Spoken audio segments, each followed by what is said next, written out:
Good thoughts. Okay, so we're gonna start this meeting, even though we don't have a quorum, so that means we're gonna have to table a few of these things on our agenda, but I think we can still get through quite a bit of the informative stuff and have discussion if needed. So I'll just begin with the roll call. Tammy, did you? It's all right.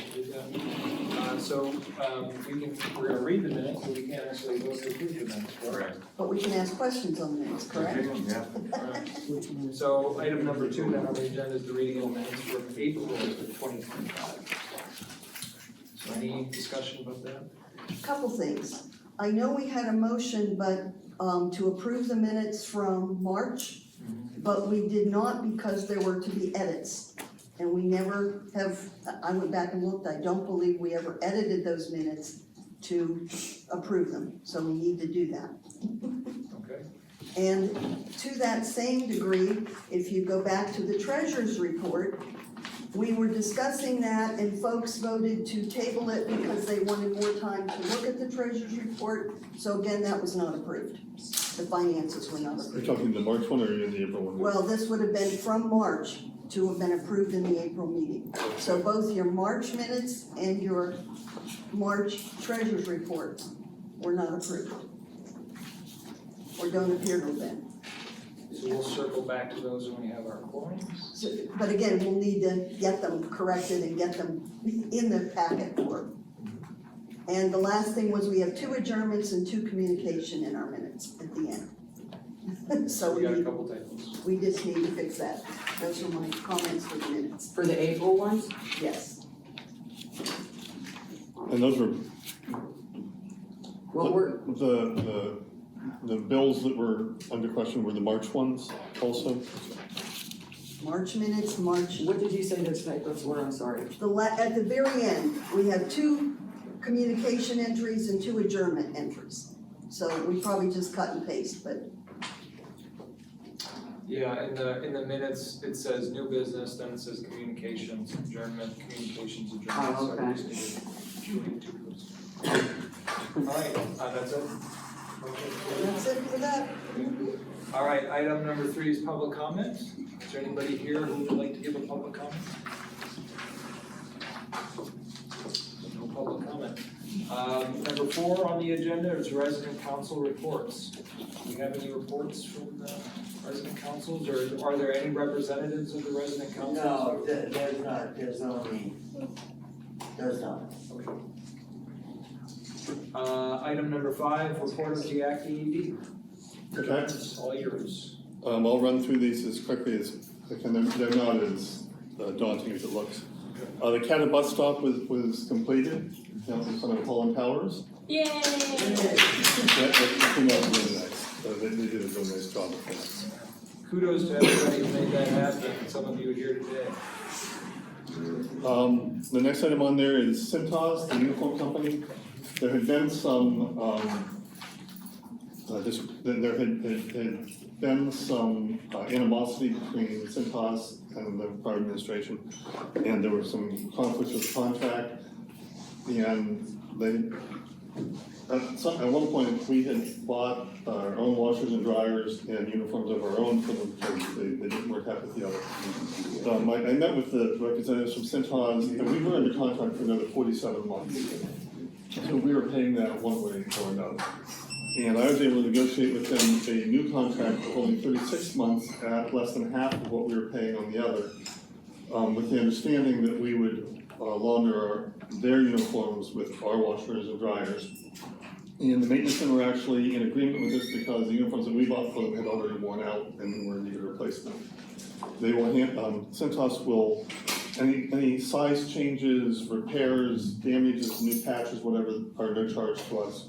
But it reduced the contract by a year and a half and it cut the monthly amount by half. So I thought that was a reasonable resolution. Do you know off the top of your head how much we paid for you? I'm just wondering. We're paying $50 a week right now. We were paying, it's like $50 and some cents. It was 110 or something more a week prior. So we substantially, and the guys are happy with what they have on there. The next thing that's in your packet is about National Fuel. And you'll see there's a letter in there from, the law firms, because, Vanessa had initiated this last year, and she reached out to her attorney, to reach out to our attorney, to reach out to me, to meet with National Fuel. And what was proposed was, National Fuel came to us and said that the meter out in front of, Morgan, all 40 units are on a single meter. And the meter has some pinhole leaks in it, and they wanted to replace it at no charge to us. And what was proposed to them instead was we'd like to separately meter all 40 units. National Fuel put together a proposal at a cost of approximately $45,000 is what it would cost us. And everyone would be separately metered. The upside to that is that if you ever had a leak, you could shut off to a single unit as opposed to shutting it off for all 40. But that's generally not been an issue. The other upside, if you want to call it that, is that the tenants would then be responsible for paying the gas instead of the housing authority. My personal take on it is they do, if they pay gas as well as electric, it bumps up the amount that they would be eligible for the utility reimbursement, but it's really not that much. There's no question that some of the residents would be burdened with an increased cost. And if anyone is already in housing and we switch to this and they can't get gas in their name for whatever reason, we'd have to evict them as part of the lease. So spending $45,000 to ultimately cost the tenants more out of pocket, as well as risk losing their home versus having them come up for free and just replace the meter. I'm not going to make that call. I'm going to allow the board to make that call, but I think I've made clear what the way I would do it. Now, there's no requirement if we do individual meters that we charge them. We could continue to absorb the cost. Oh, no. If we do individual meters, we absolutely have to charge them. It all goes into their name and it comes in at a different rate. It absolutely does. Okay, that's, So do we have to, is this a formal vote or is this just a consensus? I mean, can we even have a consensus? I think John is looking for board authority to be able to respond to National Fuel. Yeah, I mean, if it were just up to me, I'd say, fix the free meter. Yeah. But I didn't, being that this was started by somebody else and that there were some very strong feelings towards this, I would just assume share the burden of the. So the choice is between fixing the meter leak for free. Yep. Or spending $40,000 $45,000. to to Separately meter, separate all the meters for all 40 units. and their utility bill would go up. They would have a utility. They would absolutely have an increased out-of-pocket expense. Seems like a no-brainer to me to go with the free repairs. is there any, again, not knowing how these are structured, is there any liability we have with the way it's structured now, getting the gas from the single meter into the various units? And I don't know that I understand your question. Well, I guess I'm curious how if it's underground and it's not in their way in any way, that's great. But I'm wondering how the gas is provided to each unit. If there's if we're improving it in any way. I don't know that we are. I don't know that Just we asking are. that question. In fact, they were so unprepared for this when they were approached last year, ever done, that they said they had to bring in a team of engineers and things outside the box because they hadn't had a request like this. Okay, yeah, just curious. No, I don't believe that what we're currently doing is in any way unsafe or inappropriate. It's what So I think you've got to go ahead and just tell them. yeah, they need to know by next month, so. The water authority, we had a water leak, a sizable water leak. It was estimated that we were losing about 17,000 gallons a minute. And so through the water authority, they put us in touch with a company called Leak ID. And they're able to come up and use different technologies to locate underground leaks. And simultaneously, the day before Leak ID came up, the water authority came up and found a leak of their own that they, out of the goodness of their heart, patched for us. By the time then when the Leak ID came up, ID people came up, they could only identify about a 9,000 gallon per minute leak. We have since fixed. The difference, what this was costing us in April, we were paying, $1,700 and in last month, we paid, almost $10,000. It's hard to know completely whether we've resolved it entirely. We get early reads from the Water Authority, and I just got them earlier this week. But they run, they ran from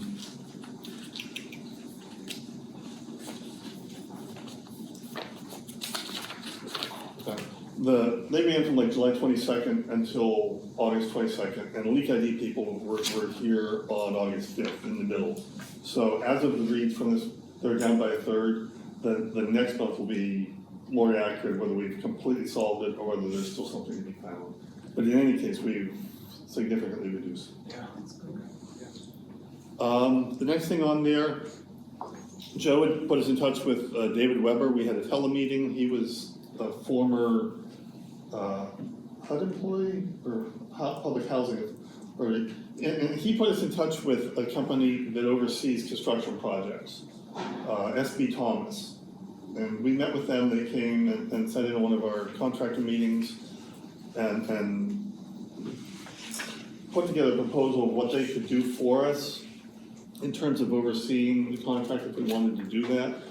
I spoke with Tony Kanzian, our architect, and he said that typically these companies are more beneficial right out of the gate than once things are already running, when we're already halfway through this project. But we did meet with them and took a proposal from them, and they came back pretty high. Their rate's $20,000 a month, which for just oversight, so I'll leave that with you guys to. Did we advertise at all? I mean, normally for something like. We're not doing a bid. This was someone that wanted to come in and wanted to offer us a The proposal. service, okay, we weren't going. We were in. not looking for this. Well, So this is an outside agency that we were put in touch with, and this is their offer. okay, So that amount isn't even something we were looking for action on. It was something to make you aware, and that's what we found.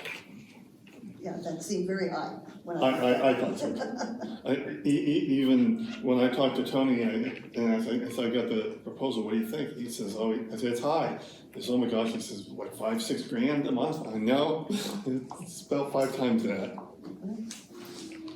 The next thing on there, we hired a couple more employees. We hired Richard Tucker as our new Section 8 inspector, and Joel Chapin is our new administrative assistant. And I have, this will be an actionable item, you said we do retroactively, and so we'll come back on this one. I have their employment contracts in your packet, but we'll come back on them when we have a quorum. Can I ask a couple questions? You absolutely may. I'm confused by particularly the benefits, the compensation section. It's confusing to me because we're talking about after our probationary period, getting our benefits. And it would imply that if my probationary period's up at the end of February, I get all of these sick and others, and then April 1st I get some more. They're prorated. I'm not sure it said it was prorated. They still follow the same administrative personnel policy. But again, it's not clear in here, so we may want to make that clear that Well- it's prorated. Because it just says they will be given this No, after no, 'cause completing the the probationary period. Hang on. All right, so those are the annual amounts down. The way that they work according to the personnel policy, first off, they get personal days. It's not just based on where they're at in the probation. Personal days, the 3 days personal days kick in after 30 days. So they get their 3 days, their 21 hours, 30 days up to the start. Health insurance has to kick in the first of the month after 60 days. So they get that. Rich started in August, Jill started in September. They'll both have their benefits in November for health insurance. The sick days, and this is something that'll come a little further in the packet as well. Sick days, we've modified what we're doing with that. Sick days kick in on a prorated basis at the same time that the health insurance kicks in. It seems to, in my thinking, to be inappropriate to say, we're gonna give you health insurance, but you can't take a day off to go use it. So we've written language with the union, which will also be extrapolated to the administrative team, that your health insurance kicks in at first of the month after 60 days, as do your sick days.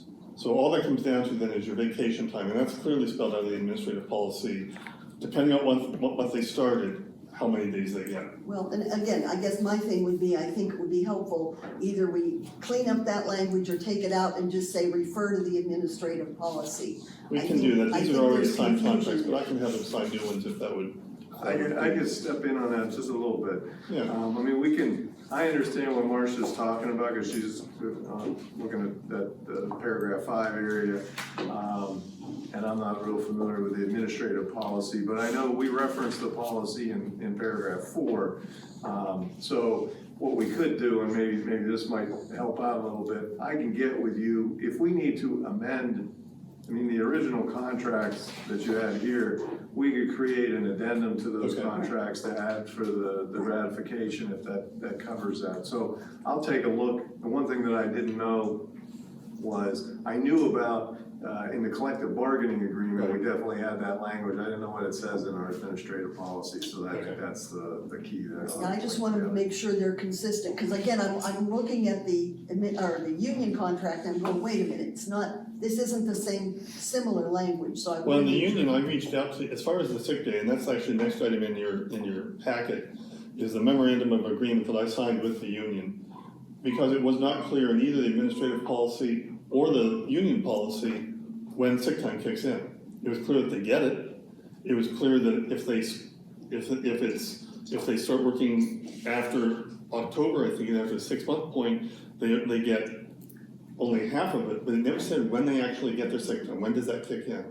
So I reached out to them and we drafted something up, and I've already, Chris said we would ratify that, but I've already entered that with the union as I well. saw that, and again, I agree, I had no problem with that, but it would just, didn't seem to be reflective here, and Okay.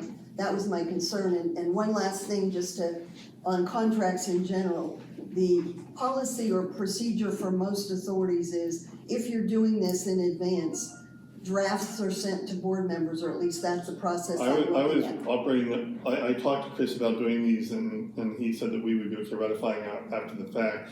As you know, we've been running at half staff. I've hired 6 people in the 5 months that I've been doing this. 3 administrative and 3 in the maintenance. And well, I apologize if ratifying after the fact is inappropriate, but we didn't have a meeting last month either, and I wasn't gonna delay another month to Well, not have anybody. it's not the on staff. ratification, it's just, it would be nice if the board had seen the drafts to give you feedback, so some of these things we could have suggested had we seen them. I'm just, Okay.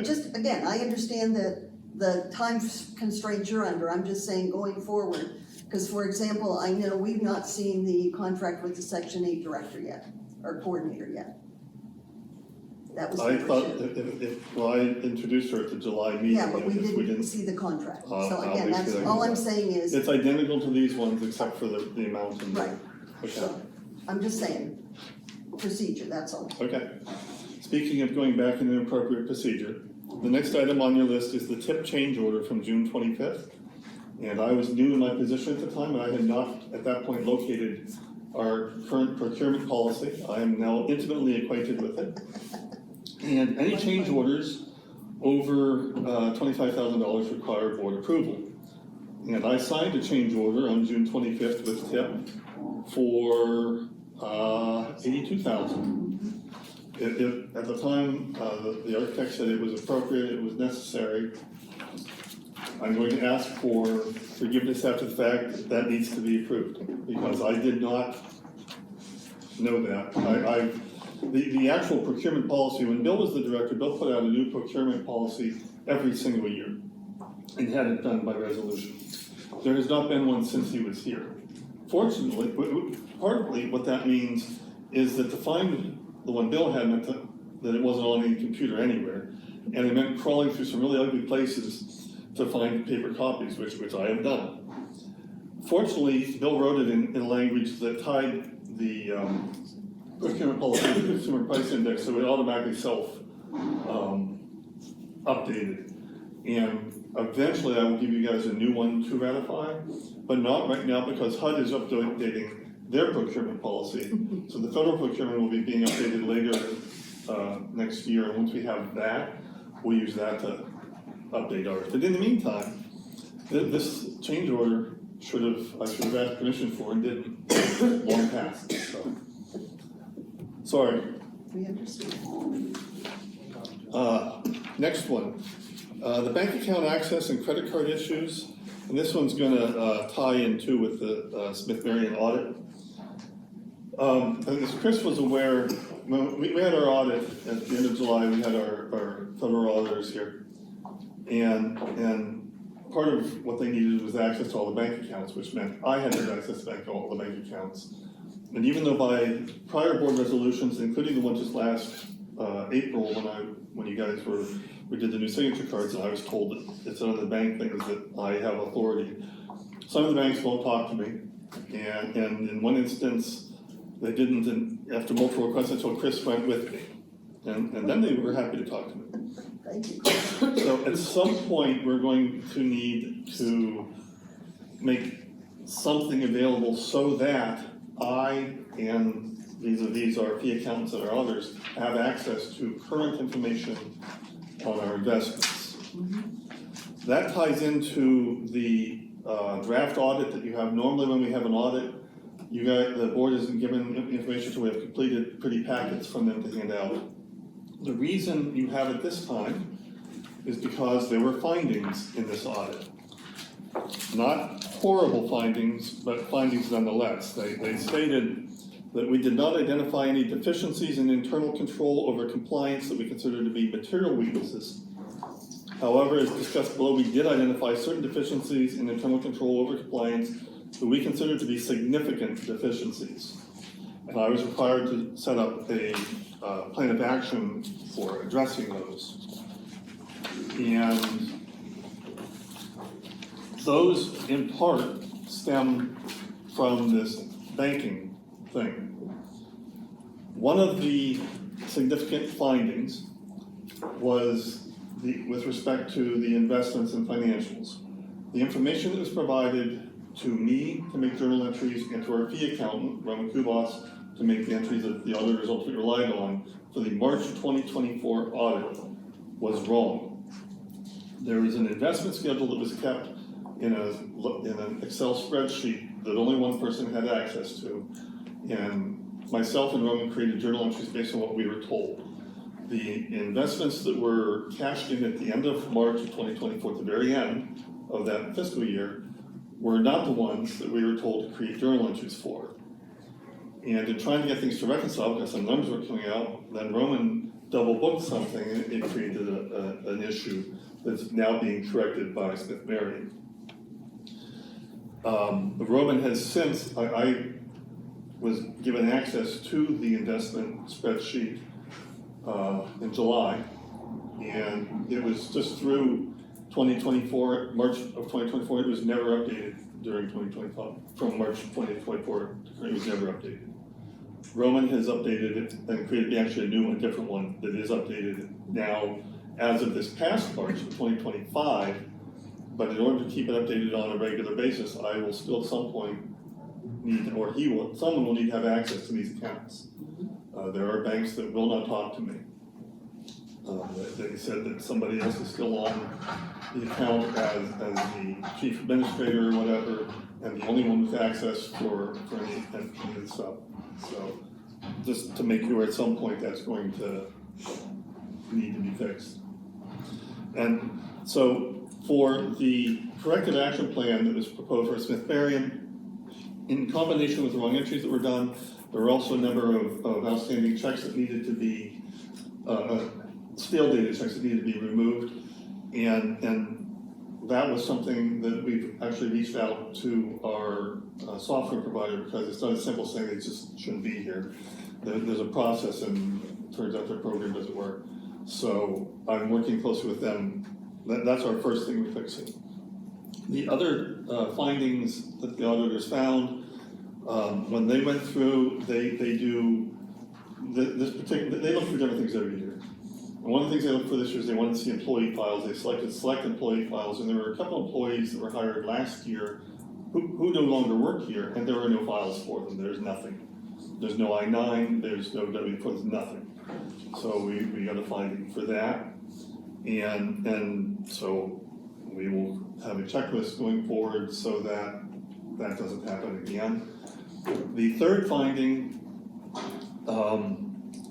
when money is drawn down from HUD, whether through capital fund or operating fund, and this is a little wonky, you get a printout from them, and it ultimately says who drew the money down, and there's a place with your name printed and a place for a signature. They don't care whether you sign the one for operating fund, they said that one doesn't matter, they don't ever audit that. But they do audit the one for capital fund, and all the money that was drawn down last year was never, the forms were never signed.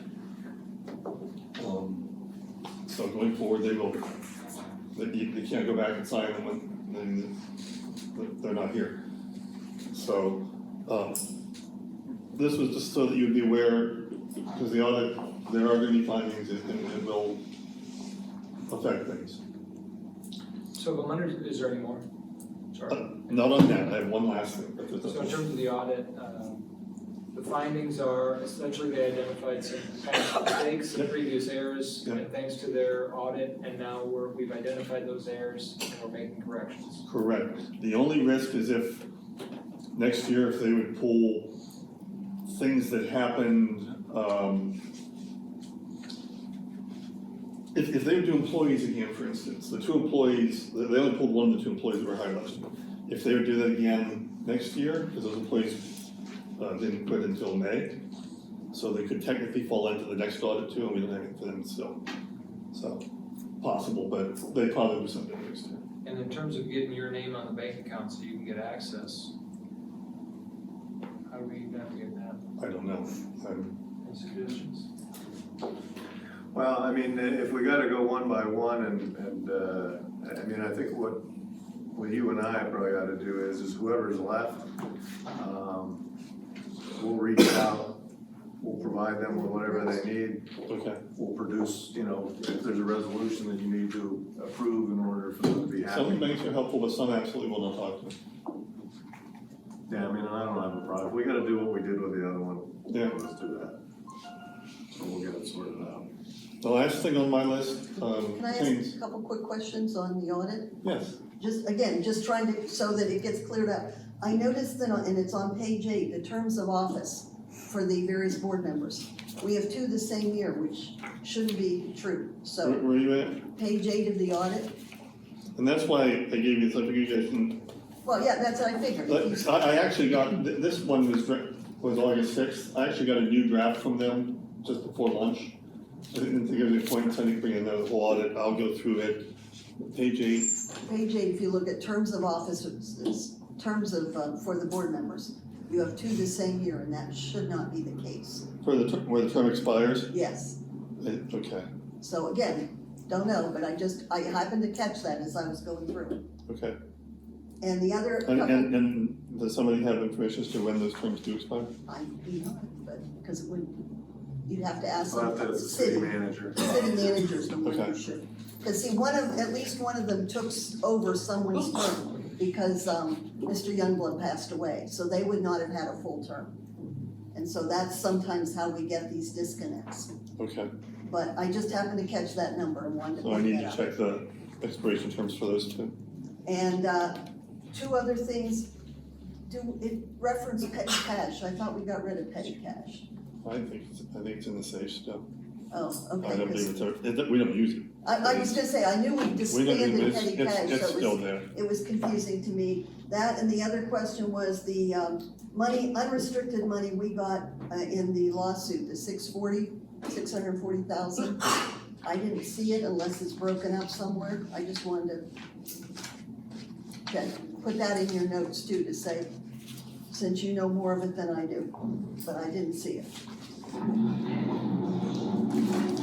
I was just hoping to see where it was to feel good that we had some money sitting there that we could use. So, that was my questions that You I don't, saw. I don't know, you don't know whether that got transferred into CDs or anything at some point? I thought we put it in CDs. Well, if we did, then it would be in the CDs. Would it still be earmarked as, Well, it should have been, I would think, because that's unrestricted and it's non-federal. all right, I'll reach That's why I out. was So asking. before we just start. There was a lawsuit against HUD, they withheld payment for certain things. And after a number of years, certain housing authorities received their money. And when it was paid, it was deemed unrestricted and it was deemed non-federal. And we got those in 2024.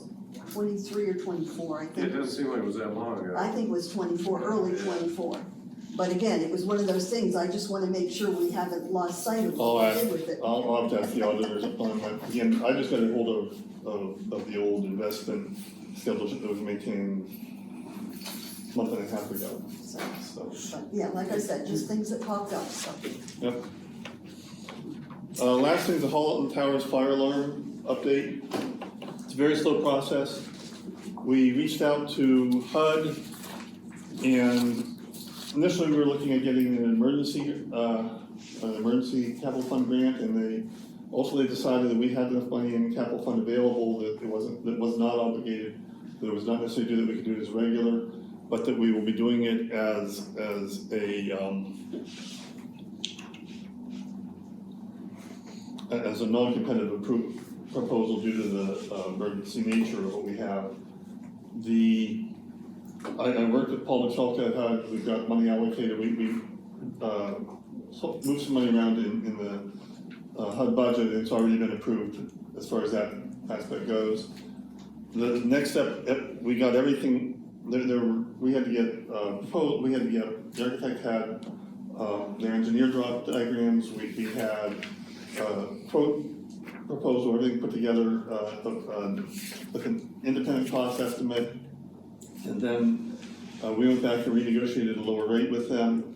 We got all that put together, we put it all in, and then the contractor that we're looking at, which is one of the contractors we're currently using for the renovation, had to go out and get another bond, and got all those forms. All those were given to me yesterday, so I uploaded those to HUD yesterday.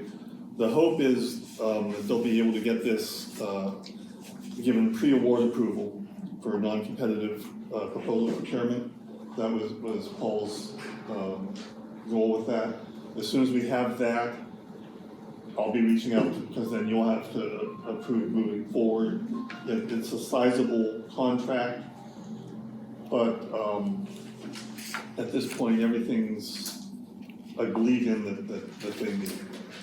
So, and they allocated money both, in the budget, they allocated money both to cover the entire alarm replacement, as well as, you can take some capital fund money and repurpose it for operating fund, which is what we would use then to repay the housing authority for what we're currently paying the auxiliary police for doing the fire watch.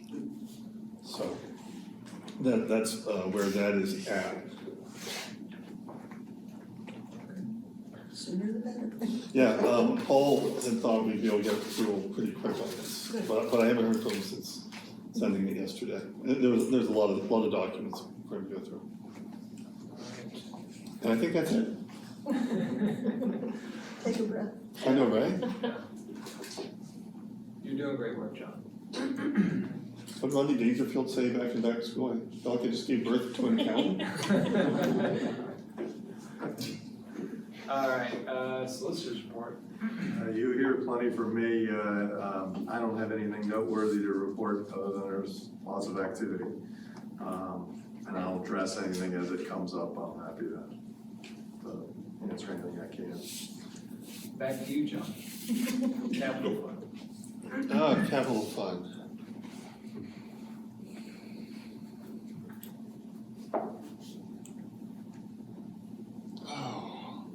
All I had on there, I guess I was gonna see if we were gonna deliberate on the change order that I didn't put through at the right time, but we can't do that. We have moved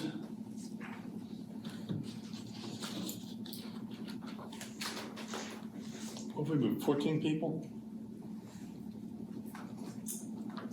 I think 15. 15, so we have started moving people into the new units. We have 2 more pending, so that's moving along really well. And they're currently doing the asbestos abatement on the other half, on the other side of the hallway. So that is moving along very well. John, can I add one thing, just a little thing?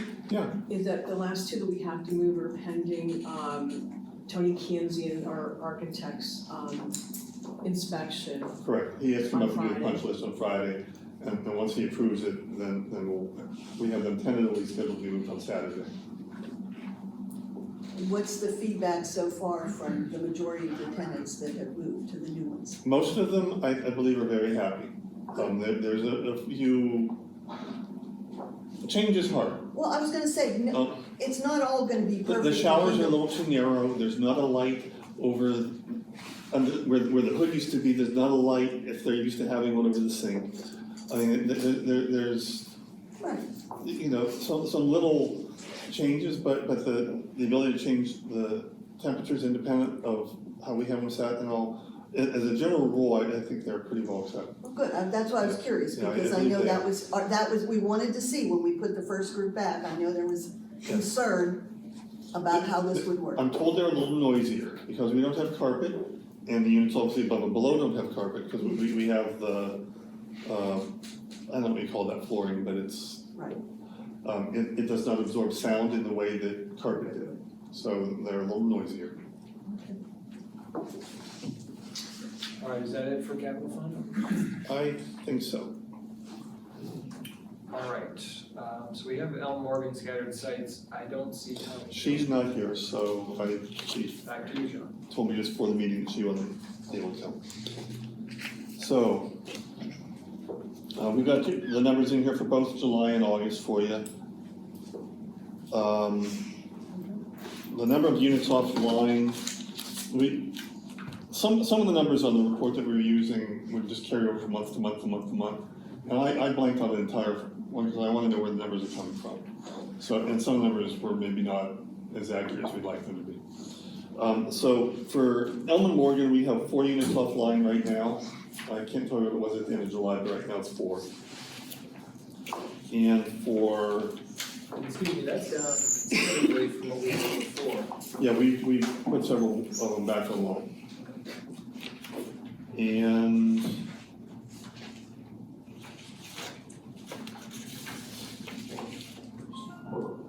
And for Gill, we have 9 units online, offline. Actually, it would be 7 as of today.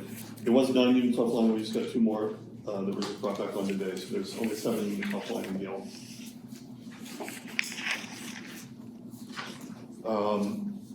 For Ellen Morgan, she had 10 annual research in the end of July and 9 in August, and no interim research in either.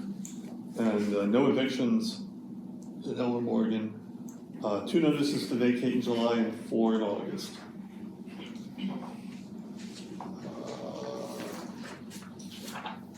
For Gill, she had 7 research at the end of July and 10 at the end of August. I did 4 research in July and 3 in August. And no notices to vacate for there.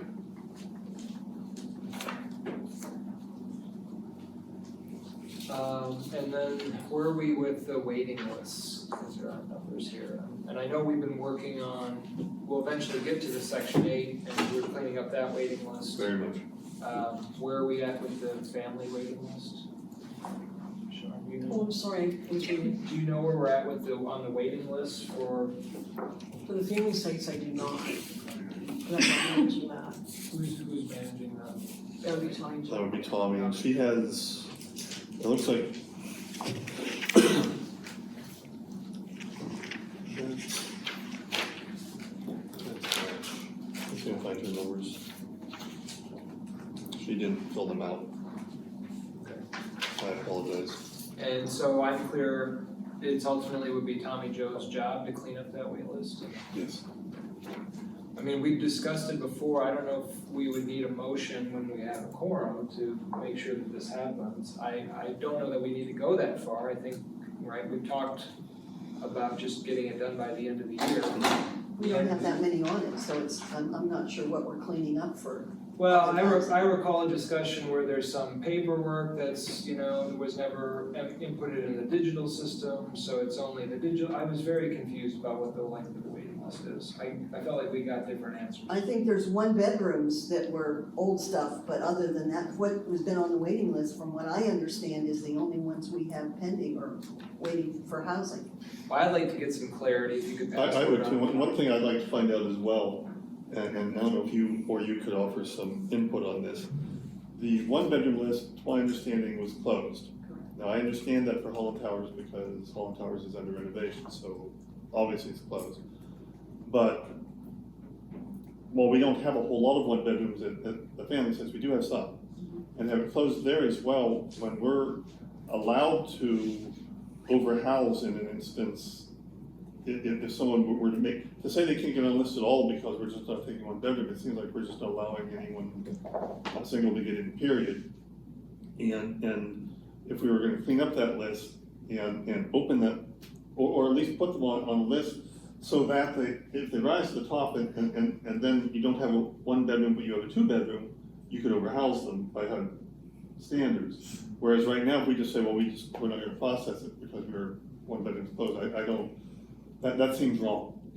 So, I don't disagree. Again, I thought that the one bedroom list for the family units was still open, just I've been told Holland it- Towers is closed. I've been told it's closed entirely, correct?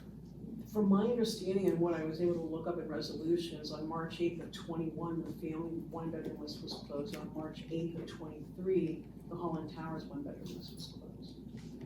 So how do we reopen those? Do we do that by board approval? Do we do Assuming we take board action. Okay, so maybe when we have our, It certainly would be safe to do that, because one of the problems that you run into with some of the HUD stuff is that once we get in there, then they say, hey, where's your resolution? So have the resolution up front, I think, would be smart. Because I don't know what's all involved in. Well, and the thing we'll have to be careful of, since your Holland Towers is closed, the minute you open that, you're gonna have hundreds of people on that list. well, but, if we have a large amount of people currently on the one bedroom, which I think you said we do, We do have a fair amount. We So- reduced it by about 24% so far. so that would be a list that would be worth purging or reassessing as well as opening them, Right. If you as have- opposed to not having it open ever. And Jill and I are actively working on purging now, because we were just discussing that yesterday and today. And So, speaking of purging, because again, this will come up later. When you are purging that list, I hate to bring this up, but are you sending out certified letters? We are sending out letters. We have not been sending them certified. So we do I need to only send- caution you that if it is not certified, to document that they got it or that it, was undeliverable, then if they want to challenge it, then they can, and have the right to then go back on the list. So I'm just putting that out there, that I know that that's a nasty piece of that puzzle, that if you don't send registered certified to have some documentation, they got it in their hand, or that it was undeliverable because they moved, Okay. that makes it harder for you if they want to challenge that removal. So again, I just put that out there because I was gonna bring that up with section 8. I know we cleaned the list, but did we do it that way? Or if not, then we just have to be prepared that there could be a lot of people saying, never mind, I'm back. Okay, we'll start doing this certified. I think Marcia makes a good point in the sense that, I don't know that you'll run into a lot of people, but it only takes one to cause a lot of trouble, which we've experienced on different occasions, so, so I mean, if you've got a way to document that folks either received or went at that address, that certainly helps. And in the instance like for section 8 where we've already sent a whole bunch and apparently maybe we're not certified, I mean, how do you go forward? I would say you've already committed to that. I was working forward for anything that you're doing, moving forward. I would do what Marcia's suggesting. I mean, it's not the end of the world. I mean, Worst case, you put it back on the list. Correct. yeah, I But mean, just being aware that you have to return them to the list if they challenge it. Because a lot of times people will say, well, no, you were purged, you're done. And the answer is, well, no, not if we didn't do all the i's dotted and t's crossed. I mean, it makes it easier for me, I guess, when we're getting down to it. I mean, if I don't have the stuff, then I have to figure out another way to solve the problem. Okay, So, no later than the next meeting, we'll wanna get clarification on what the waiting list is. What are the numbers on that waiting list? And if the board decides to reopen the one bedrooms, we'll put that on the agenda. And Joe, now that I understand your original question better, I think I misspoke. Since I was in charge of applications and Jill has now joined us, I'm actively training her, the waiting list, the preliminary waiting list would be my responsibility. The waiting list for people on the list who have already been processed would be Tommy, so there is a split there. Oh, okay. All right, so Holland Towers? I did not put anything in the report, I have the information for you, but I did not get a chance to put it in the report because of training and the renovations and working with contractors. However, we had, John, I need your help with the vacants offline due to renovations, because I don't handle that, so I wasn't sure where we're at. for Holland Towers, we currently have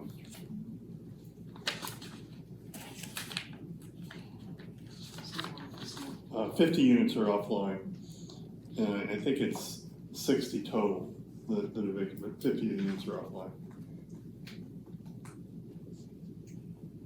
And that's for both months together? I can't give it to you for, that's as of today, as of the 7th. That's fine, I didn't know. I can't go back on a date on February, I can only tell you what it actually is. I just didn't know how it worked, okay. And then annual recertifications, Tommy's been doing those for me because I've been overwhelmed with training and needing to manage and also helping with the contractors for the project. So she would have that answer for me, since she's been gracious enough to step up and offer to do that. We've had no eviction notices. In July, we had one notice to vacate. In August, we had one notice to vacate. And I did not do any housekeeping inspections since June, so I want to get back to doing those as soon as we're a little further along with training. Thanks, Shar. Maintenance report. The new guy. No, Actually, your inspection guy. It's still me on this one. Yeah.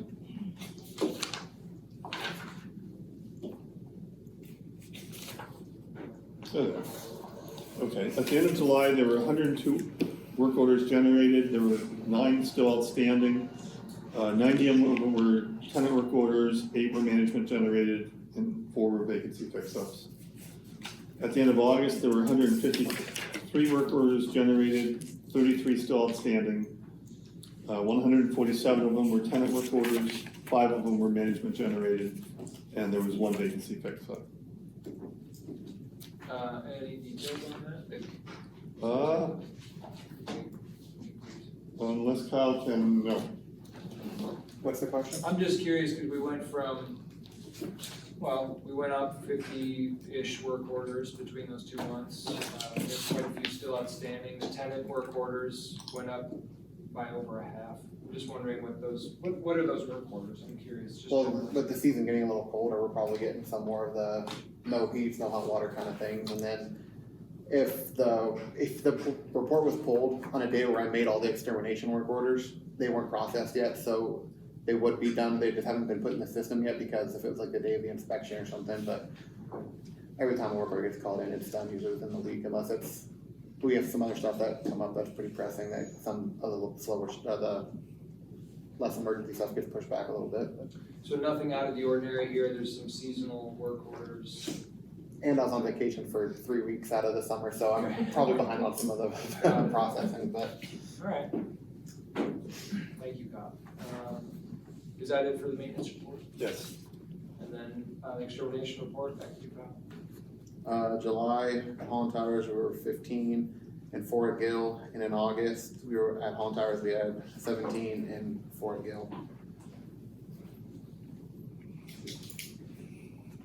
The number of call-ins have been going up. I would assume it's because of the moving tenants around again and stirring up stuff. So Gil's remaining pretty consistent. We've actually I mean, they're both taken- consistent. but- Gill's actually gonna go down next month, I think we've taken, unless more people call in, but I know he just cleared one today out of Gill, so. And then there was also a couple of the towers that got cleared, but we're getting calls from residents here every day, so.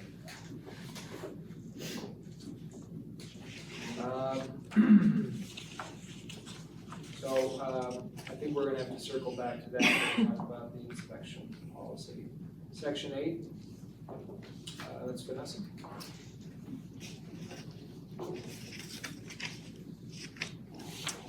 For the end of July, I had 173 units under contract. 20 of those were VASH, one was home ownership. The end of August, I had 168 units under contract, 22 were VASH and one home ownership. The waiting list has gone down significantly. I believe the meeting for June, we were at 876. We are down to 260 as of July, and then up to 276 as of August. Outstanding vouchers, 2 in July, 5 in August. Of that 5 in August, we actually filled 4 of those, leased up 4 of those. New contracts, we had 1 in July, 4 in August. Port-ins, we didn't have any. Annual recertifications was 22 in July, 14 in August. The interims, we had 4 in July and 6 in August. Well, that's a pretty significant drop. Nice work on They cleaning worked up really hard on that list, yeah. That's really great. I mean, 276 is still a pretty long wait list, but much better than 876. I'm curious then, maybe this isn't knowable, but how many do we have vouchers? I see we've signed 4 new contracts in August, like you just said. Mhm. Are there other possible contracts? Are there other vouchers out there so we can chip into this? We have a couple vouchers that are out there now. What I was working on is I know that vouchers were over extenuated last year. So there's still a few of those left before we start handing out more vouchers. Do we have a sense of numbers? I believe there was 5. I can double check on that. Very There's close different to, schools will fall on that. There's one accountant that you goes around teaching seminars for well, it's a housing authority, you know, Jack Blossom. Very, very dynamic man, and he's of the mindset that lease up everything you can and they'll just give you more money than they'll give you vouchers. We did that last year and that was not the case. We were over leased and we had to, I ended up having to ask for emergency funds to cover, there were only like 2 months left in the year and they released some.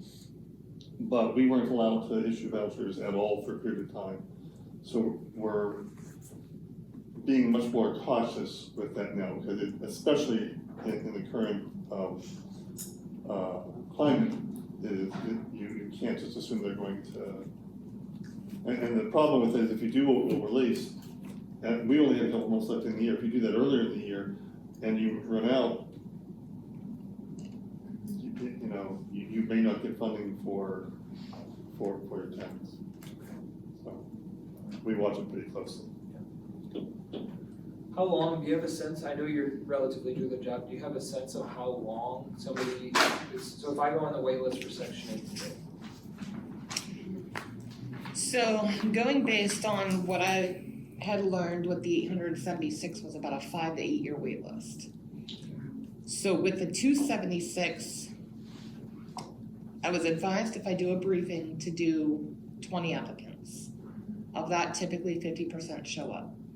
Of that, 50% typically would do what needs to be done to be leased. So you're looking at 5 out of a 20-person briefing. So based on that, I would go an estimate of maybe 2 to 3 years. And that's all to say, back to your point about being cautious given the current federal situation, Yes. the Trump administration. If we had a president or an administration that was committed to funding more Section 8 vouchers, we could give more out. The other thing I'm trying to work on as well, because I know that there is a lot of talk out there in the VASH vouchers of more money. The VA just has to present that each county needs more VASH vouchers. So can we separate those funds? The VASH from the regular vouchers? Usually not. They'll put more money in that pile and the VA, and again, the clients have to go through the VA. Right, But once they do that, yeah. it's all one big pot. And the one thing that, other than the extended year wait, is if they are a veteran, then they get benefits preference and they move much faster. Same with the province, Yeah. same with the The law, MSC the Province Employment Act also gets moved faster, but otherwise they go on the regular waiting list. Do you get any applications for the home ownership? I have not. Any other questions? Not on that. The section 8 inspection report. Looks like July, Kyle, you did 3, right? 5 were done in August, 4 were new, and 2 of them failed. All right. Any questions? The only question I have, because I saw we recertified 36 people, and we only did 8 inspections. We are incredibly backlogged. I was gonna say, and again, the only reason I bring that up is again, HUD really expects the inspection to be tied to the research, so again, well, I know it's a catch-up game, but we've gotta get there and we've gotta get that done as soon as possible, because We did also learn too that it's almost impossible to tie them together because the inspections are required every 11 months. Right. So if the recertification is every July, and this year we do it on July, next year we do it in June, the following year is in May, but the recertification is still in July. So each year it falls back another month that the inspection is done. That's So- because that's just the way HUD wants. That's the HUD guidelines. well, I think, and part of that was they wanna make sure you do it before the annual research. They do not want that unit out there hanging and then to have recertified someone for a Right. unit that's not going to pass. But yeah, again, I would work with the engineers and see how to put those as close together as possible, because I do know that that's an issue.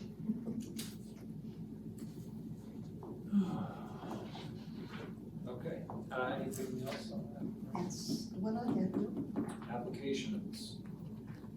For July, we received 10, none for the 1 bedrooms.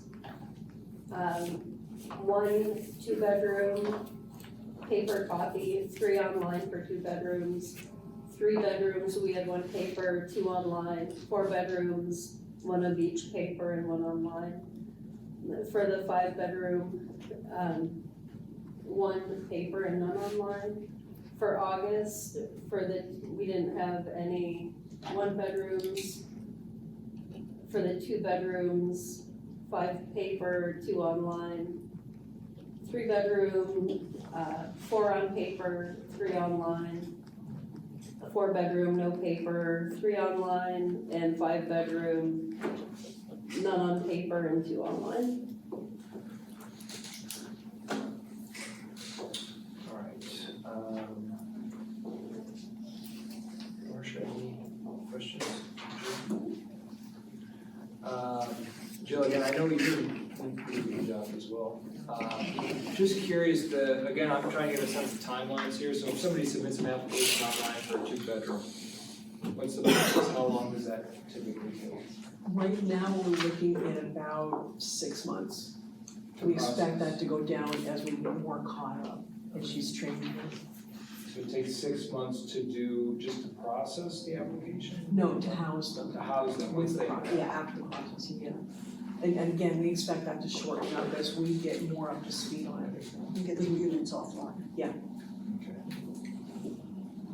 All right, resident initiatives, planning and activities.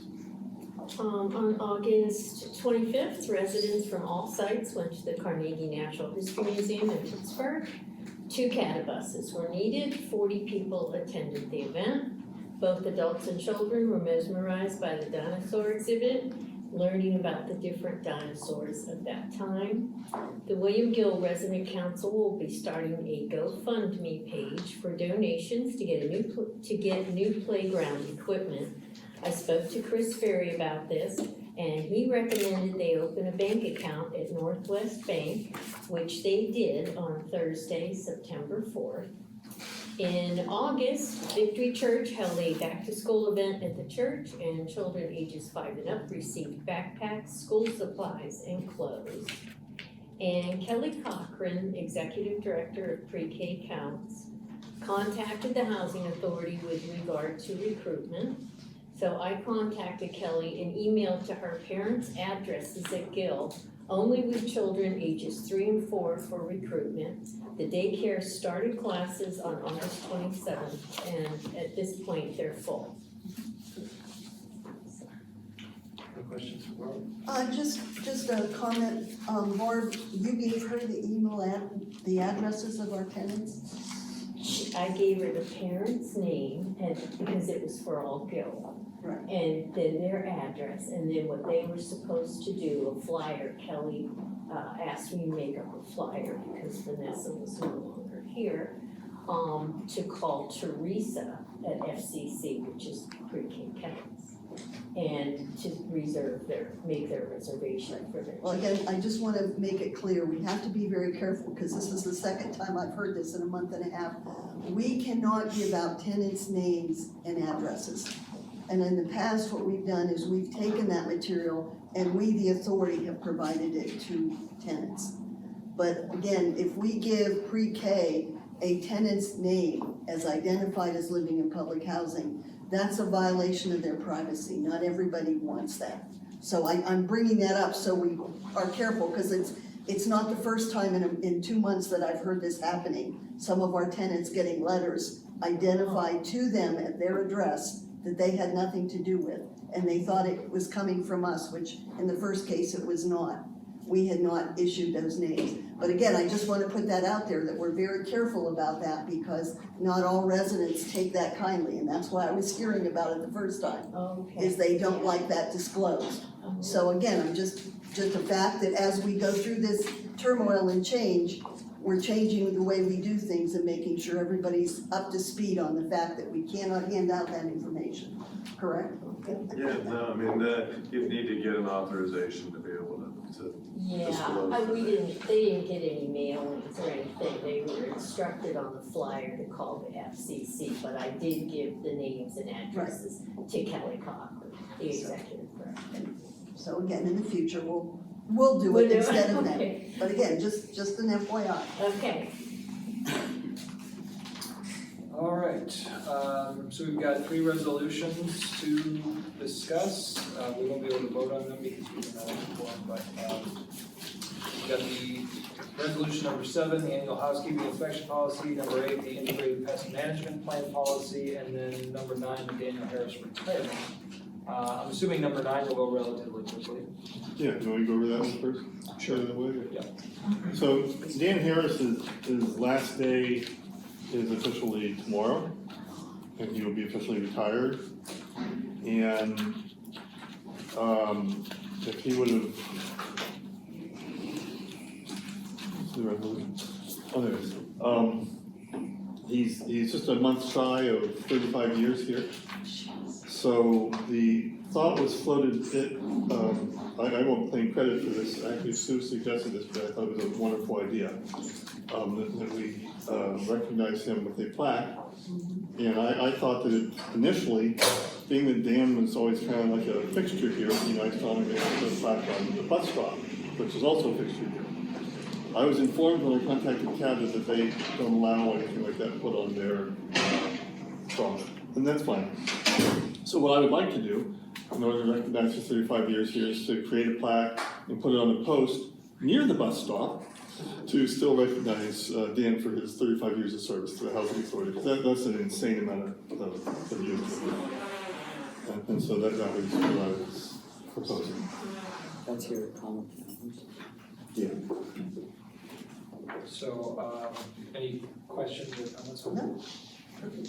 So that's something the board will need to approve or sign that, or vote on that resolution. Yeah. Okay, so the other two resolutions, the housekeeping and the pest management plan, I am going to, I mean, I guess it's, I don't know that we need to officially table it since we can't vote on it yet, but I was going to say with the integrated pest management plan policy, just to recap for folks, we've been working with Kevin Quisenberry, who's the attorney for the resident council at Holland Towers. He had provided us with a number of recommendations and suggestions for that policy. I think that there's a lot there for us to digest, and it sort of would require its own special meeting. So as the chair of the board, what I'm gonna do is schedule a special meeting within the next week. Once I can figure out a time that works for the board, we'll discuss that integrated pest management plan policy. We try to get that advertised as soon as we know when that's gonna happen. I assume at that meeting, just as a side note, if we can get ourselves a quorum, we'll be able to knock some of these other things off that we've been putting off for today. But for resolution number 7, I think we could do a little bit of discussion today to see where we're at with that. So the housekeeping inspection policy, just to recap, this was something that, again, came through the resident council at Holland Towers. Jackie, a few months ago, had requested that we consider instituting an annual housekeeping inspection. John drafted a policy for us to consider. We discussed it briefly at our last meeting in July. Prior to that, we had made one minor edit, which incidentally, I don't think is the one that's in our board packet. It's not a big deal. It might not be, I'm having trouble finding the one that we. Where Shar had requested, under guideline B, the housing authority of the city of Meadville will provide tenants with a specific date and time for inspection. You had requested a time window. Yeah. So we had made that revision. I'll find it. And then the main suggestion that had come from Kevin Quisenberry, the attorney for the resident council, was he thought, and the resident council thought, they wanted more clarity in terms of the obligations, as he put it, the participant obligations, and even more specifically, what would constitute a failed inspection.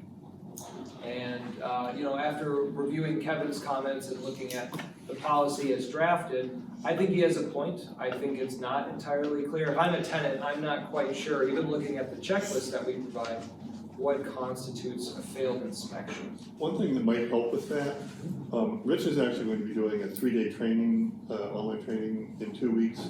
Who's that? Who's going to do that? Rich, our section, it's based on the Inspire inspections.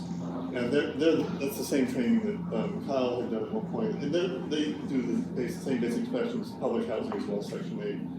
But that might provide some valuable insight and perhaps forms that we could use as well. Well, so yeah, that's good to know. For instance, I mean, I was again looking through the checklist, and there's some stuff in there that's on the checklist. For example, woodwork should be free of dust, right? I mean, I think if you came to my house right now, you're gonna find some dust somewhere. So I would assume that's not gonna amount to a failed inspection. But if I'm a tenant and I just have a checklist with all of these things and they're not necessarily prioritized, I'm not entirely clear, right, how I can protect myself from a failed inspection. So I don't know that this is something we can work out today in our meeting, but I think this is an important question, and I think we want to be very clear on whatever standard we're using for a failed inspection so that tenants know, right, what's the bare minimum that they have to do to pass an inspection. My other concern about the policy is, let me go back up to it here. And I've only given this more thought with Kevin's suggestions in the resident council. Is it item, where does it talk about eviction? Under guidelines, guideline F, housing authority, City of Meadville reserves the right to initiate eviction procedures in the event of failed housekeeping inspections where proper corrective actions are not accomplished. Again, I personally, I'm pretty leery about including any language around eviction in the housekeeping policy. Correct me if I'm wrong, I'm not saying I'm against evictions across the board, but evicting people for failing a housekeeping inspection seems pretty extreme to me. It seems like the point of these housekeeping inspections, as I understand it when Jackie was proposing, is not so we can find people to evict so much as we can kind of take some preventative measures in conjunction with something like a pest management policy and try to identify people that might need help. So again, personally, I would be in favor of simply removing guideline F. You know, again, there are going to be issues, right? I mean, when tenants sign on to live in public housing, they have certain program obligations, right, that are spelled out to them. And those would be the sort of things, if they break those obligations, then they could be subject to eviction. I don't know that, you know, failing a housekeeping inspection is one of those. It depends on how bad the housekeeping is. That's your issue.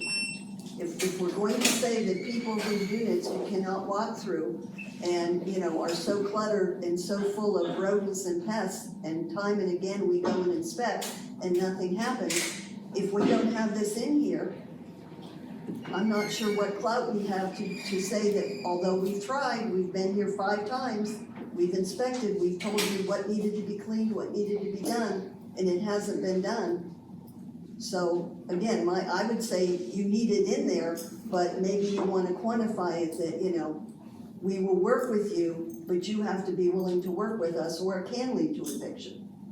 I suppose maybe I could help a little bit here as to what actually happens in the eviction. That might help you folks out.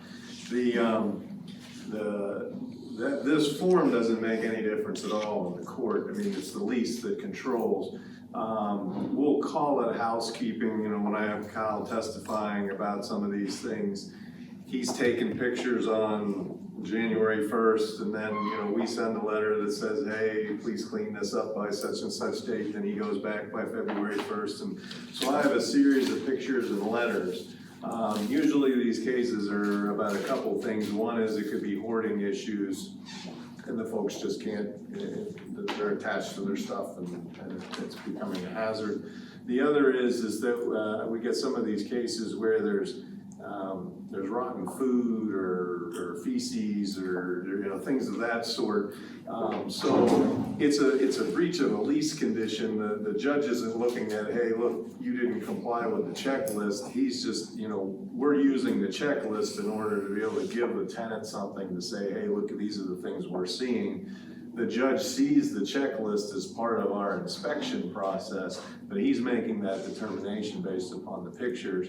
I've not had a case that I've brought to trial here where there hasn't been, you know, a lot of attempts, because the judge is pretty, irrespective of what our stuff says, the judge is not looking to, you know, move people, so that they're looking to make sure that we've given people all the opportunities that we possibly can to be able to move. These cases are not frequent cases.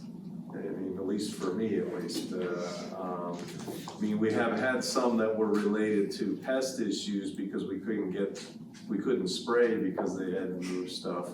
But it's pretty rare that we have one where that's just, you know, failed inspection after failed inspection. I would say the other component to this is, what tends to happen is most of the people that are in this position probably have reached the point where they're not able to care for themselves in our units, but the rest of the world hasn't picked up on that yet. So we have folks that aren't getting services in the units and they're kind of on their own. We're not able to provide those services. And then what tends to happen there is this adult protective services gets a call and, you know, it goes from there. So those are difficult situations. I mean, your comfort level with the language in the inspection sheet isn't gonna have, I mean, it's fine, whatever you put in there or don't have in there, that's okay. Because the lease is what controls what the court does, so, and I do think that the lease has a lot of stuff in it, and I think one of them is, I mean, we can, evict people for failure to pass these inspections, but we don't use that as the reason to evict them. Usually, we pick another clause in there where there's some hazard to the neighbors or whatever. Right, and that was my point when I mentioned program obligations. When they sign the lease, they're obligated to follow certain commitments, right? That are outlined in the lease, like, hey, you can't be a danger to your neighbors. Right. So again, I think what you're saying, Chris, if I'm hearing you correctly, we don't need that, I mean, it wouldn't make a difference whether we have that line in or not about eviction, so why don't we just take it out, because, as you said, Yeah, I mean, it's up to you as to what you folks wanna have in there, but it's not a requirement. The other thing I would note is that, they see that the housing authority sends plenty of letters. And depending upon who's sending the letters, sometimes that language is in the letter. It'll ultimately be in the notice to quit letter, which triggers a lot of their rights. So they're clearly gonna see that at some point. I guess it's just how many times you want them to see it is the issue. And want to make your form shorter, you can take it out. But, So I'll just put it another way. To my mind, the purpose of these housekeeping inspections is not punitive. It's advisory. It's to identify people who need help with housekeeping or units that are sort of behind in housekeeping and trying to incentivize tenants to maintain their units. You're trying to stop the process from escalating to the next level or so. I know you guys in some of your prior meetings have had some discussions about actually having an employee that steps in when things get to a certain level. I mean, right now, it's usually Tommy Joe in this situation. She's kind of having to wear both hats in the sense of she's got to identify the problems, notify them of the problems, and make sure that they understand that this is significant and needs to be taken care of. But then she's also in the role of trying to help them resolve the problems, which creates a little bit of a contradictory situation, makes it tough for her, especially when, most people that are receiving these aren't happy to get them, so that makes it tough. But your point, that's exactly what this is it's a notice so that they can see that, hey, something's wrong here. What can we do to help you out to get this fixed? So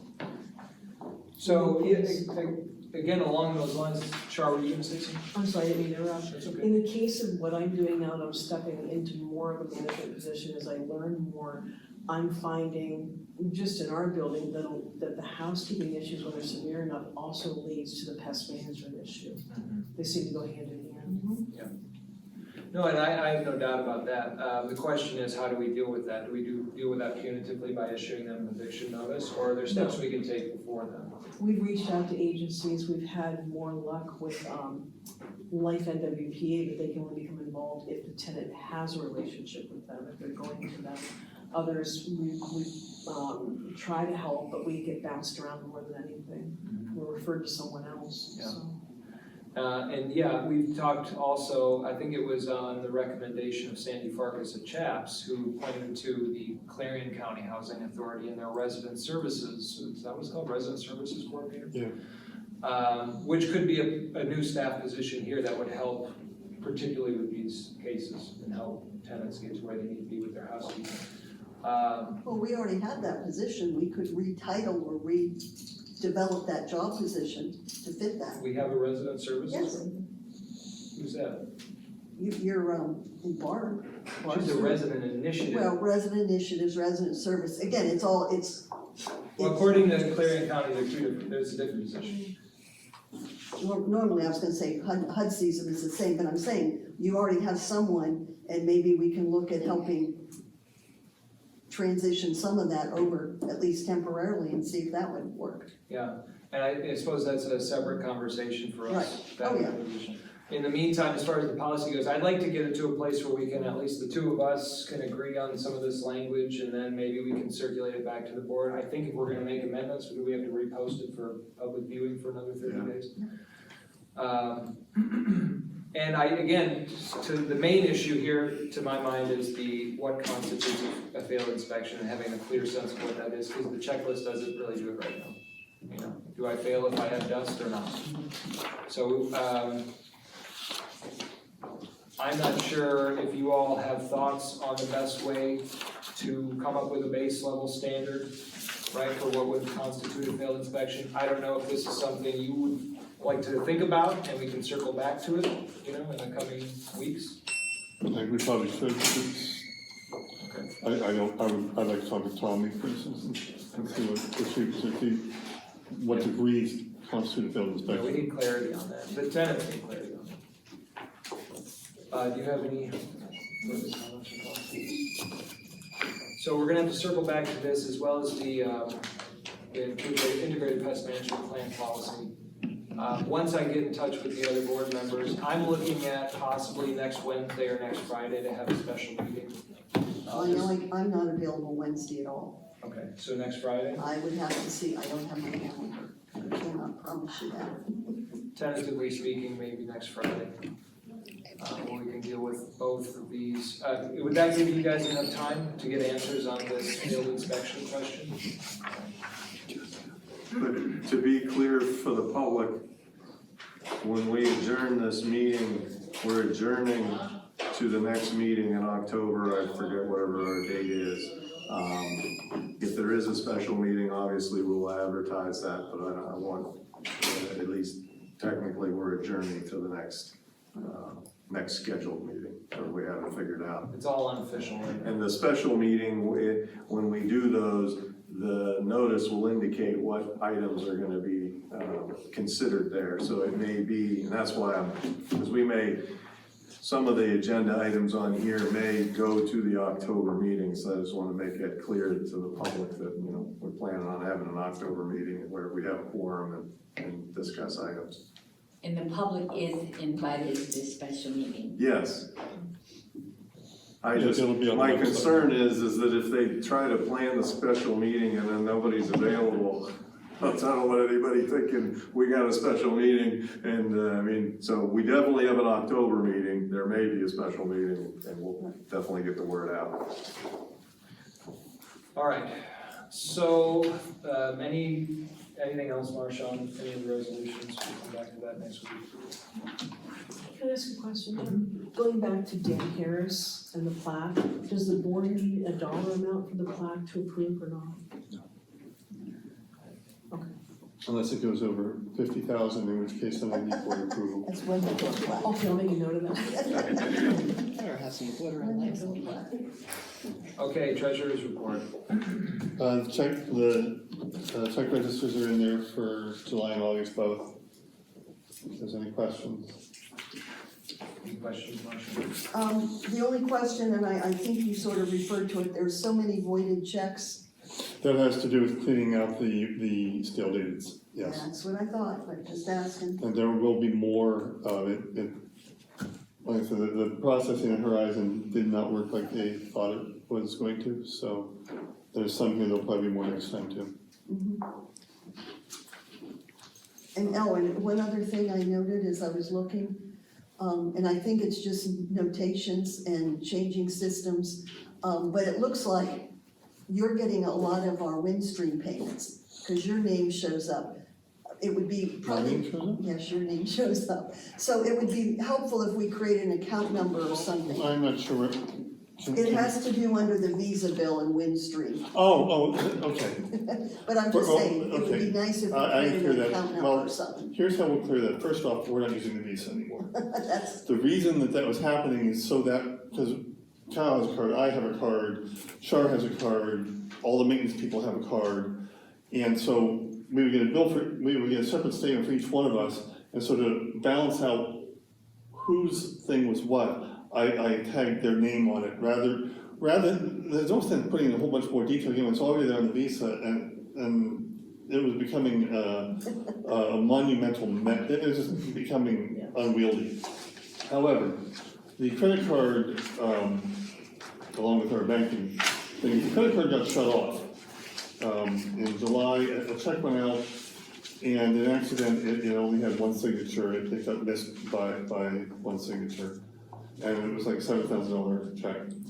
And because the Visa is handled through a third party from the bank, where the bank, normally when we have like an issue with a check, whatever, call me directly or send me an email, they didn't do any of that. The third party company called Vanessa's work number, or her work cell number, which isn't even active, and left her a message. And because she didn't respond back, and because she wouldn't have got the message, I didn't find out about it until the next month when it showed up on the bank statement that something went wonky. And then I get a letter from the credit card company that they're canceling, they're suspending the card. So I sent them a check, we sent it certified to make sure they'd get everything.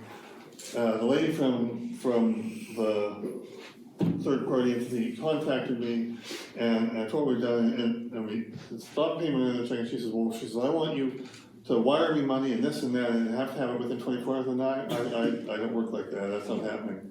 I said, you've got to check, and I said, according to my bank, which my client said, you've already got it. According to the post office, whatever, you already have it. She says, well, another party gets the check. She says, as soon as we get it, I'll call you and reactivate the card. Well, according to the bank, the very next day, it went through the bank. She did not call. She never has called. She never did reactivate the card. I reached out to our banking rep, and he said, well, you should be able to go to the portal now. You should be able to check this. I went to the portal, and it doesn't show any of the payments. It shows we still owe some insane amount. And according to my records, at most, what we might owe them is $15 from a charge on Dan Harris's card in October of last year. And they can't confirm that for me, and so we're not using the card. Okay. I'm not going to play that game. It was way too much headache. They're not working with us at all. And honestly, it's a lot. Our accountants, our auditors have asked for several years that we not be using the Visa. Because when you pay bills normally, the way Horizon is set up, you set up a vendor account, and then you can go into that account at any time, and you can see what the vendor history is, you can know what you bought from them, when you bought from them, how much you spend in a year, a month, whatever. When you pay it all on a Visa, you have nothing. You cannot reference anything, there's nothing. If you have to do 1099s, there's nothing. So the auditors have asked for several years that we not be doing that, and I don't like doing that. So honestly, the fact that this happened, I'm okay with that. I have no intentions of reactivating the card or anything else. If they want to come after us for $15, I'll make sure they get that. But beyond that, I have no intentions of. I agree with John, because in the months that I was assisting in between staff changes, to try and track through a vendor to see why there's a credit, why we're being charged for something, what happened. You can't track it through Visa, but you can track it through the vendor name very easily. No, it was just kind of funny, it looked Yeah, funny, and I but just yeah, wanted the to reason point my out. name was on there is because we were paying the Windstream bill that way. We're not, no, Windstream is back having their own account, and we pay them direct by check. Perfect. But You it just won't see looked my name funny, on I was those, just yeah. kidding. All right, new business, Shade Tree Commission. Hi. Oh, hey. How are you doing, Alice? Good. I'm Alice Scholander. I'm the Shade Tree Commission Liaison for the City of Meadville. And the reason I'm here is that the Shade Tree Commission has received an environmental justice grant through the Department of Conservation and Natural Resources and the Pennsylvania Urban and Community Forestry Council. So the environmental justice grants are for communities to improve the tree canopy in underserved parts of the community. So the City of Meadville, as you well know, have a lot of areas that have these kind of problems. So we have, as part of this grant, we've been awarded 43 trees to be planted throughout the City of Meadville in these underserved areas. So I have a list here of sites that in the Housing Authority that we would like to get permission in order to plant these trees. So what we focused on this time was the Elm Village and Morgan Village, and you'll see all the addresses here. And in addition to the lists we have, I also have a rendering here of Elm Street in Elm Village. And this would be, the larger trees are the trees that are already existing, the smaller trees are the ones that we were gonna be adding to the community. So basically, between the two groups, there'd be 29 trees that we'd be adding. They would be planted by volunteers and maintained by volunteers. We have a group of volunteers down in the Hope community called Tree Tenders, and they help take care of the trees. These would all be small flowering trees, so the maintenance would be very minimal on the trees. And so and I have maps here of, in addition to the list of addresses, I also have maps here that I've done to show exactly where these trees would go. So what I'd like to ask is whether you were agreeable to have these trees planted and maintained. So basically that's the question. Some of them are being planted in the right of way, is that correct? No, they're not being planted in the right of ways. They're being planted on the lawn areas. The right of way areas are not wide enough. Well, that's what I wondered. And I guess the other question is, I know you mentioned you're responsible for trimming, for perpetuity?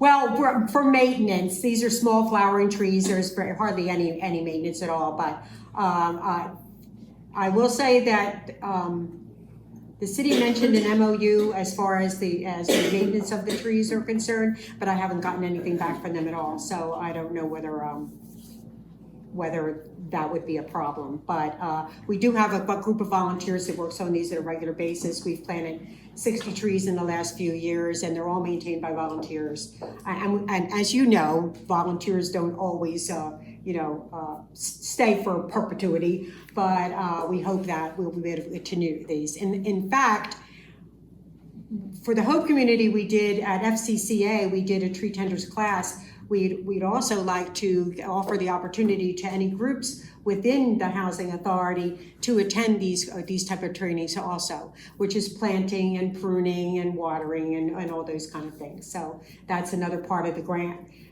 That wouldn't be funded because we already have one class, but this is Scott Scholander, who is the Extension Urban Forester for this area, 14 counties, and we could offer those classes also. And in addition to that, we also have, this is what basically it would come down to. It's just a small flowering tree that would be in front of these places. And then we also have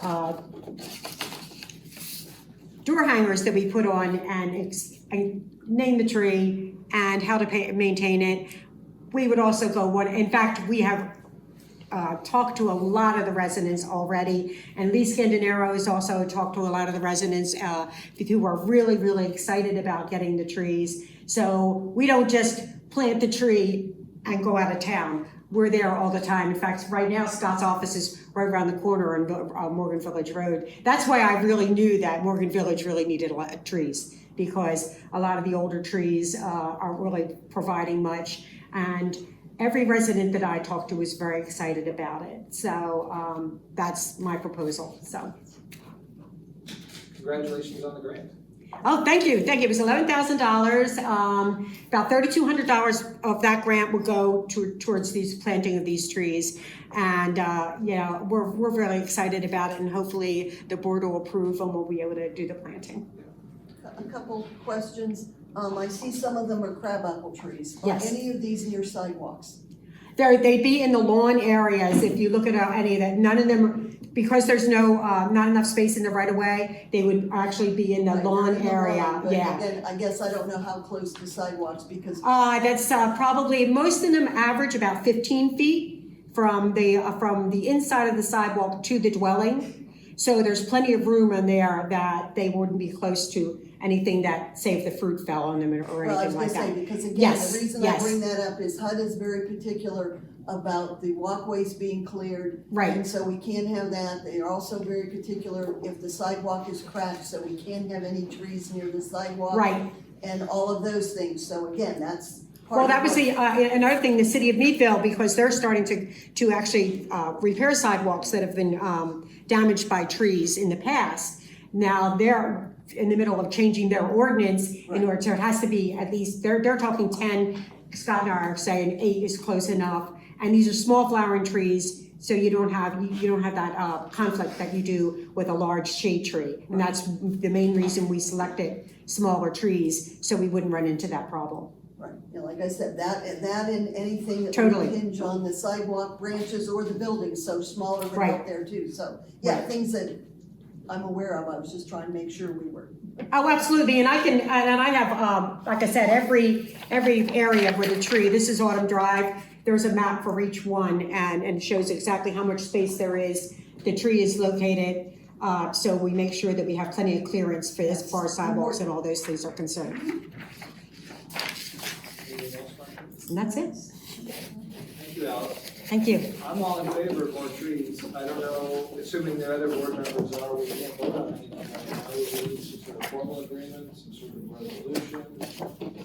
That's gonna have a lot of maintenance time. I know they say they'll take care of the maintenance, but if you think about all the weed whacking and like if you can't get under the bushes with the lawnmowers, and if they do have these crab apples, we could be hitting them with lawnmowers, throwing them and hitting vehicles, houses. I'm not saying they're gonna cause damage, but tenants are gonna complain about that for sure as soon as they start falling and flying. There's a couple options here. I mean, if there's actually gonna be some sort of an MOU or something that comes out of it, then you have something to approve. I mean, in the normal course of things, as far as just simply planting trees on housing authority property, that'd be his call in the normal course of things. This is different, I guess, to a certain extent, but, it does sound like you have questions and things of that sort, so, Is the crabapple tree thing a certainty? Would it be possible to have different kinds of trees that didn't bear fruit? Well, there's crab apples and there are some that don't bear, well, they all bear fruit, they're going to bear fruit, sometimes smaller, service berries and things like that. It just, at the time that we select it, you have to select from a list and there were only so many, so I'd say about a third of them are service berries, which is the size of a blueberry. And then the other ones are different types of crab apples, smaller crab apples, so. No other options? That's all they have for small trees. They had a lot of shade trees, but, we knew that wasn't appropriate. Oh, well, we have some red bud also. So I think that's probably a third of them are crab apples, a third of them are service berries, and a third of them are red buds. And if you're familiar with the red bud, it's a really small tree, and then that wouldn't have any impact as far as fruit is concerned at all. Maybe more appropriate. I have 2 crabapple trees in my front yard. We bought our house 13 years ago and had 2 small flowering crabs that the previous owner planted. Now they've grown so big that they've grown across our driveway. We had to call a tree company to trim them, so I'm a little concerned about, the growth of the building and everything as well. Well, unless we, and the other alternative would be to remove what we have right now for crab apples, not use crab apples at all. I can't change the genus and species I have on there now, but maybe we just plant the red buds and we plant the service berries and not the crab apples. Or if it's a larger area, we go back in and check them all again and see how much room. As far as the service berries are concerned and the red buds, not much maintenance at all. They're not really fast growing I'll trees. just talk about like weed whacking around. Sure, I understand, and I don't like them weed whacked around either, because then that damages the tree, but yeah, we could go back and we could do that too, so if you want me to come back and look at that and, talk to you again about it, would you?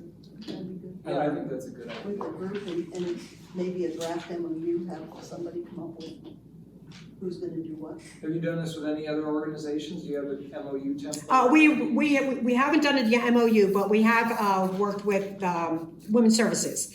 Crawford County Women's Services down in the 5th Ward on Columbia Avenue where they're putting the new, community garden in. The city has planted 30 trees right in that area, but they are in the right of way there because there's no sidewalks there. So there's plenty of room within the right of way to plant those.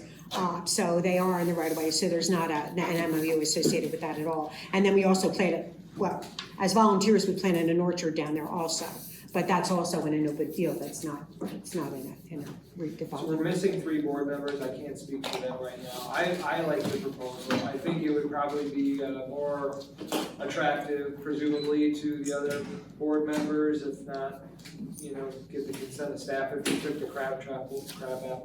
or- Right, we can mix and match, basically, because we do have other areas that we're gonna be planting. Unfortunately, a lot of them are crab apples because we are slaves to whatever list they provide us with. These are all bare root trees, so there are already certain ones that, we can pick from. And basically, as they say, these were the pick of the litter as far as I was concerned, as far as a tree that really grows well and we don't have any problems with. So these were the ones we picked, so if So I we, think if you came back to us with an updated kind of list of the trees and maybe even a draft MOU that we could. yeah, we could be glad to do that, yeah, okay. Thank you, Alex. All right, thank you very much. All right, communications, Marcia, you got anything? All right, so that's it. Motion to adjourn. Still doing that emotion. Adjourn. Or adjourn.